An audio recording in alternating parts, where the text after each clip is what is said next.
afternoon, everybody, and welcome to Life as I See It with your hostess, Dena Nierenberg. And with me today, I have one of my favorite co-hostesses, Sarah Stark. Welcome back to the show. Welcome back. Thank you, Dena. Thank you. It's great to be here. Oh, so great that you're here. The idea is that we live in a world where we actually have to sometimes abide by the rules, and sometimes we also have to understand that people have emotions. We got to be able to work with their emotions, and it's not easy, but it's definitely worthwhile to work on it and to make it happen, because this is the only way that we can actually fulfill our mission in life. I was asked to tell a little bit of my story and how I came to be a coach for ADD and how I support people who are creative and who live in their right brain. So, I never knew how creative I was. I had no clue.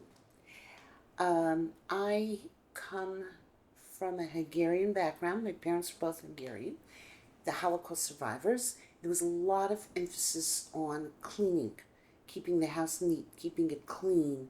Pesach was lots and lots of work. Picture going around the rims of your pots with a safety pin, to make sure there was no chametz there. Oh, God. And, I want to cry for you. Cleaning, you don't have to cry for me. I don't do it.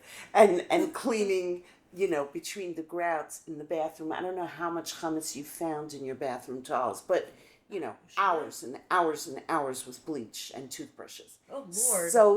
So there was a tremendous emphasis on left brain skills, if you want to call it that, managing a household, and I somehow just didn't get it. I didn't get it. Why? Because I was composing songs in my head. I was choreographing in my head. I would walk the streets and these songs and dances would be running through my head. I was writing poetry in my head, and it just eluded me. Like, what's the importance of this? And I never tapped into my creativity. I didn't know I had it. So I tried desperately to do the left brain thing. The rules and the facts and figures and math is, oh my God, that and root canal, they're just about even. So said the M word. So it is a 4-letter word. So right, that's right. So it totally eluded me. So what happened? I got married, and you have to run a house, right? You have to run a household, and I was a little bit bewildered about how you do that. So, not in a sense of course I picked up what my mother had taught me, but I didn't like it. I wanted to do it my way, right? So I started reading books about household management. And it was a whole world that I entered into that I had no knowledge of. And I found it fascinating. And I found it fascinating because I could do it my way. So I'll give you an example. Let's say I had to clean my bathroom, right? So I would say to myself, okay, so you're giving yourself 15 minutes to clean the bathroom, 20 minutes to clean the bathroom, right? So conventional wisdom says, okay, make a list. What supplies do you need? And what are the steps involved in cleaning the bathroom? So what did I do? I would take, in those days we used CDs. For those of you that don't know what CDs are, they're these round things that have music on them, and you put them in the CD player. And I would say to myself, okay, so let's say I have 2 favorite songs on the CD. One is a 3.5-minute song. The other one is a 4.5-minute song. So in 3.5 minutes, what can I do? Well, I could clean out the tub. And this other song that I love, that's 2.5 minutes, I can mirror the medicine cabinet and do the shine up the faucets, right? And it got done. By the time the song ended, those jobs had to be done. And nobody had to tell me that, this is this job and this is this job. And I went according to the music. And it worked. It does work. It absolutely does work. And I would say to myself, okay, when you finish the bathroom in 20 minutes, you can get 5 minutes of dance to that new dance video that you just bought. Follow it. Here's the point. You cannot, you could, but it's not as effective. To teach left brain skills using the left brain is not so effective because it's not their primary modality. So to teach, and it wasn't mine either, so to teach left brain skills such as cleaning, cooking is creative, so I didn't have a problem with that. You know where my problem was? Baking. You know why? Baking. Too many things. If you don't use exact measurements, it doesn't come out. Yeah. So you got to keep to the quarter and the half and the 3/4 and the tablespoon of this and a teaspoon of that. And I was like, come on, can't you just go like this, like when you do for cooking? I know, right? Yeah. Yeah. That's why I So- hate baking so much. Okay, so I don't bake much, but when I bake, to counteract the annoyance in my brain of those measurements and facts and figures, I have the music going, number one. And number two, I set a timer and I say, okay, throw this in, throw this in, throw this in. And in 5 minutes, all the ingredients have to be in, or if I'm baking challahs, right? So for me, when I bake challahs, I think of the hafrasha. And so I'll give you an example. What's my motivation for baking challah? I don't do it every week. I have a lot of friends who are in crisis right now. It just happens to be.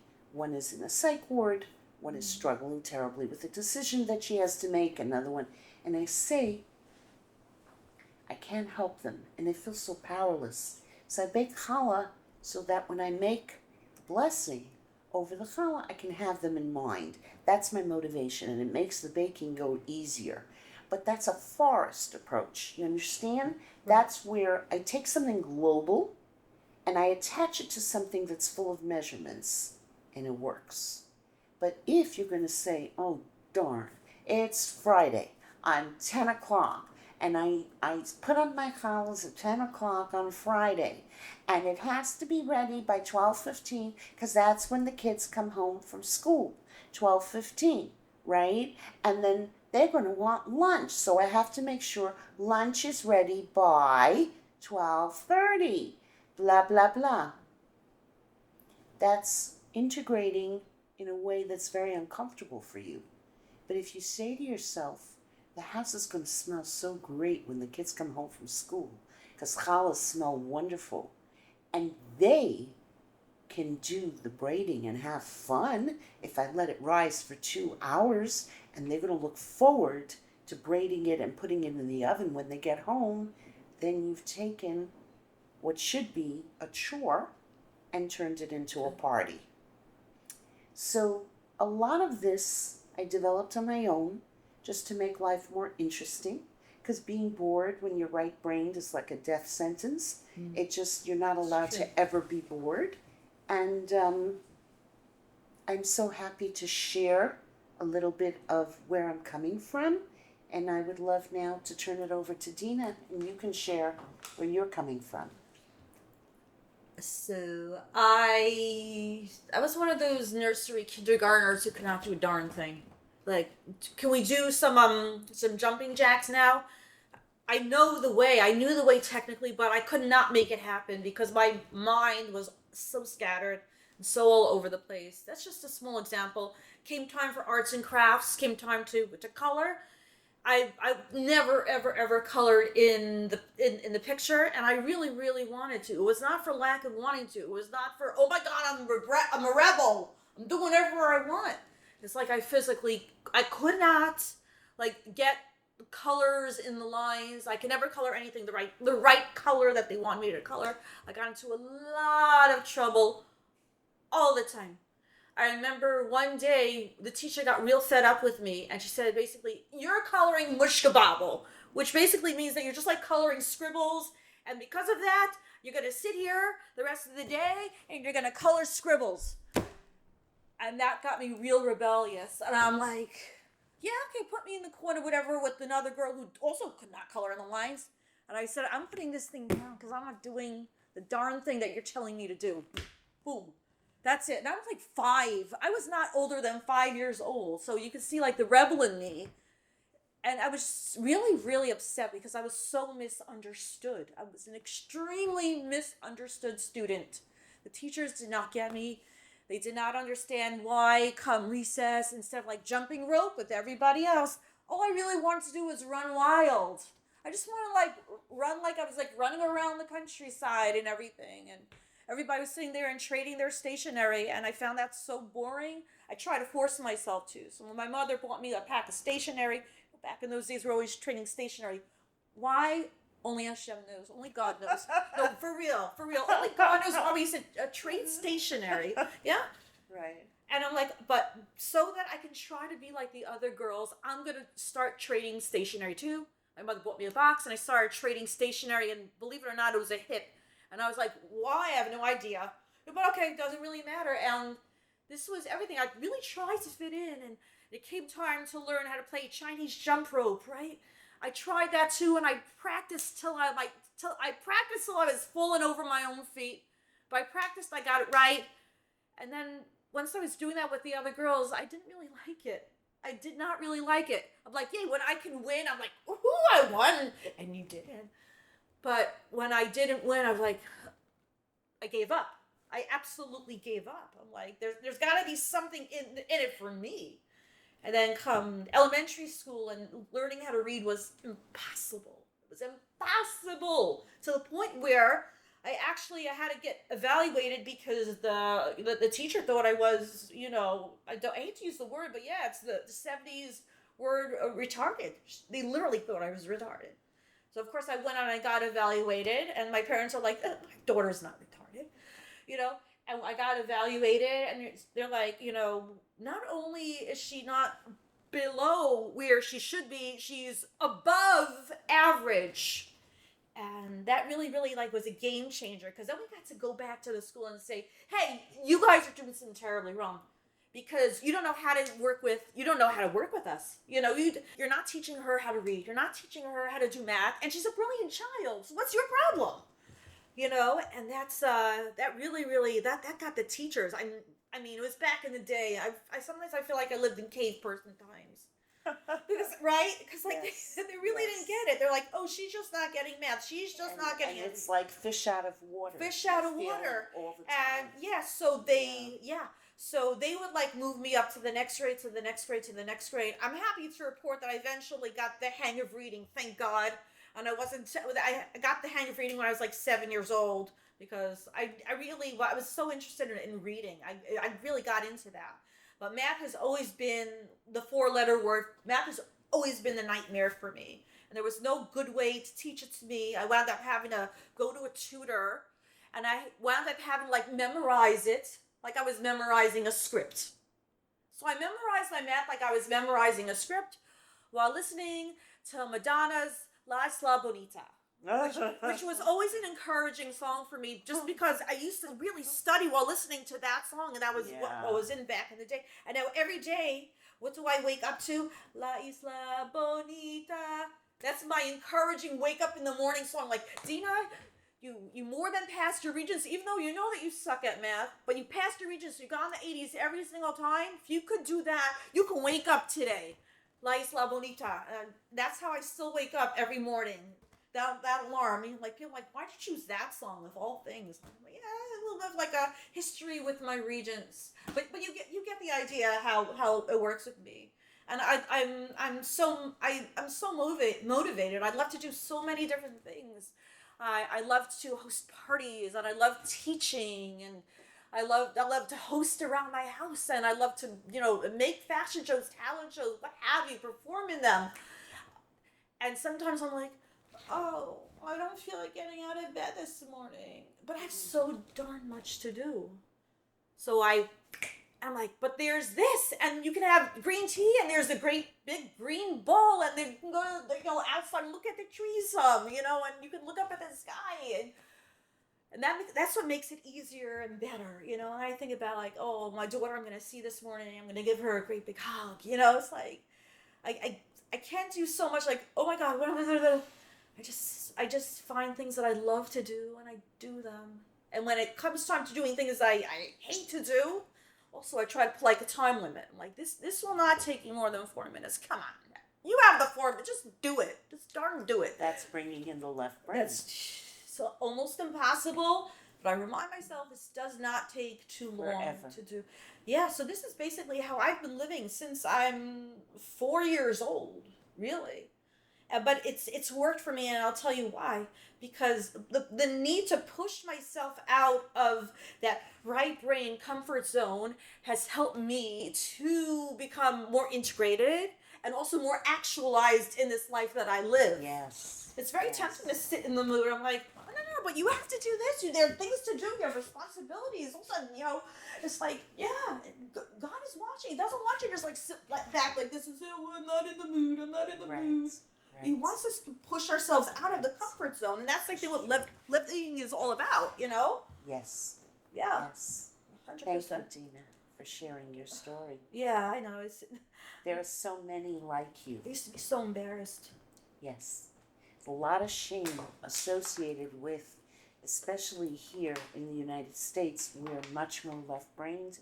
Mm-hmm. And I always say, yeshivas and Beis Yaakovs are very concerned with how white is your shirt, how short is your sheitel.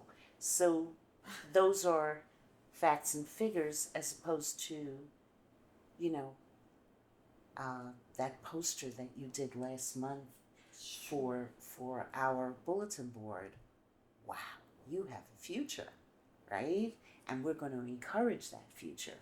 So, and this is not, God forbid, the schools do an amazing job and they care so deeply, but they are much more geared in this country to students who are left-brained. So, Sure. So if you're a math and science person, and if you love facts and figures, and you can do computers, which totally eludes me. Me too. I I only know what I must know to be able to be creative. Send an email or whatever. Yeah. Right? We know the basics. Yeah. But the point is that once you discover it for yourself, you have to project your energy into the environment and use it creatively in spite of all the stuff around it that's not supporting it.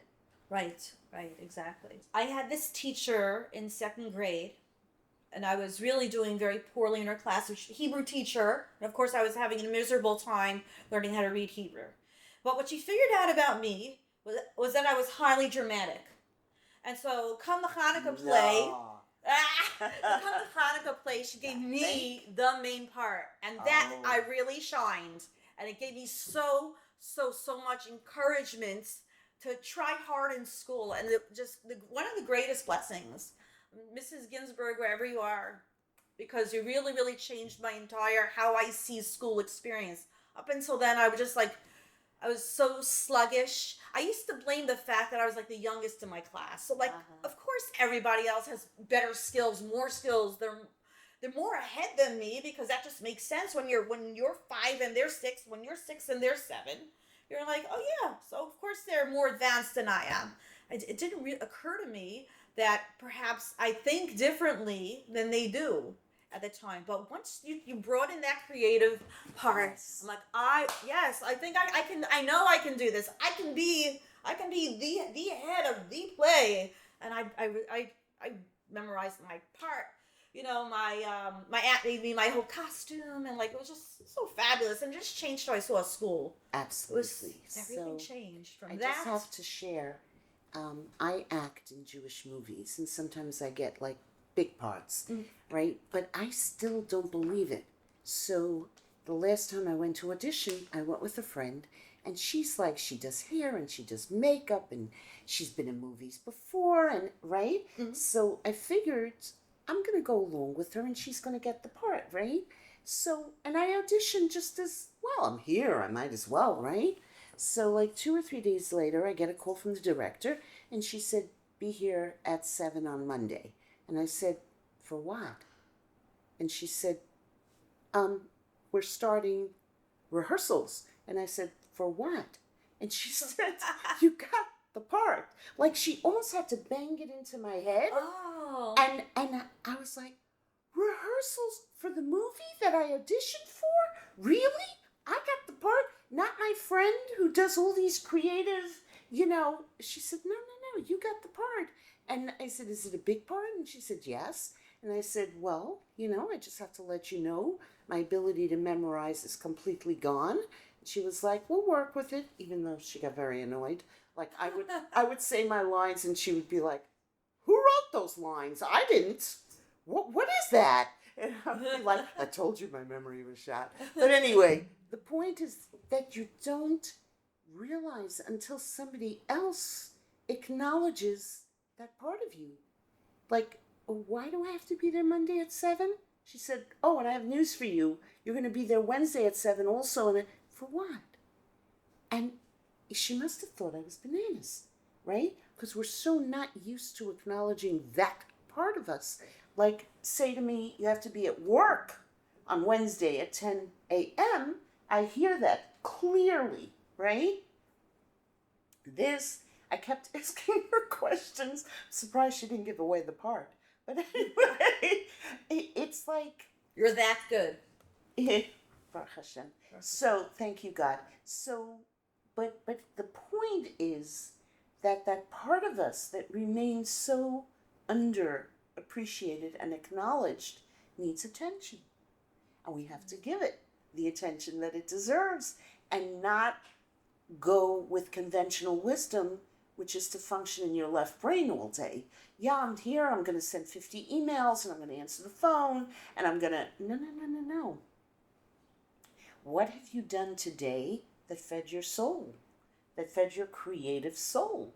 And every day there has to be something on your list that feeds your creative soul. Every day. Yeah. Otherwise, you become like very dried up and upset because you're living in a way that's an out-of-body experience that is not who you authentically are. That's right. Yeah. That's right. Though sometimes what gets me to actually do what it is that I have to do, I get extremely anxious. And then this other part of me says, okay, Mama, well, listen. Just do these certain things and your anxiety will go away. Right. And that's what works for me a lot. I'm like, I'm feeling so anxious. I'm like, just, okay, it's so sweet. You said, just do this work and then you can chill out. I talk to myself this way all the time. I used to talk to myself in the nastiest way possible. I used to have like an inner Nazi living inside. And it was so horrible. I was so harsh on myself. I'm like, everybody else can do this. Why can't you do this? Everybody else is working. Why aren't you working? It was all about what everybody else is doing and why aren't I doing it? And now I'm all like, okay, fine. I know I have responsibilities, so just I'm gonna do them, and then you can just go have a Carvel and walk on the beach. That's how I talk to myself now. I don't. That's when the anxiety starts to really hit. Yes. Otherwise I would never do anything. There you go. It's like, what's in it for me if I do this work? It's always like, what's in it for me? What will I have achieved besides for A, B, C, and D? But that's the salesmanship. Mm-hmm. That I need. This personality. That's what I need. What's in it for me? Peace of mind. Right. Peace of mind. Oh, a well-made up face that you can show to the world. Yes. Oh, nice hair. Oh, nice this. A well put together outfit. Yes. Oh, a beautiful Shabbos spread. That's what's in it for you. If you get your tush off the couch and get going. A lot of good things are in it for you, but you got to get going. Gotta get going. Because it's not going to happen magically. So how are you going to get going?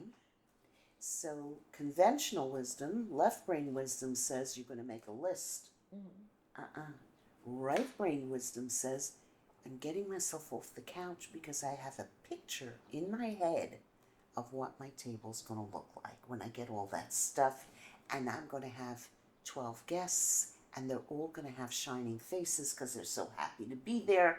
And there'll be all kinds of songs and stories going around the table, right? So that's the right brain way of doing it. And that'll get you off the couch. That'll get you off the couch. But saying, okay, let me get a pen and paper and make a list. You can make the list in the car while you're driving. It's true. That's a pain in and of itself. A holistic way to motivate you to do what you need to do. It's so true.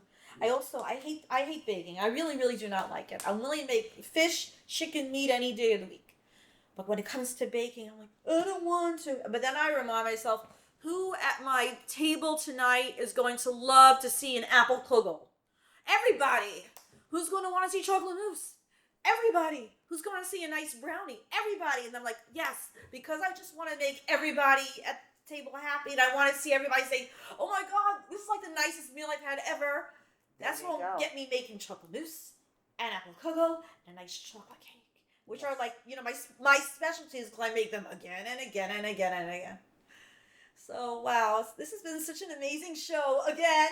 Thank you so much, my dear friends.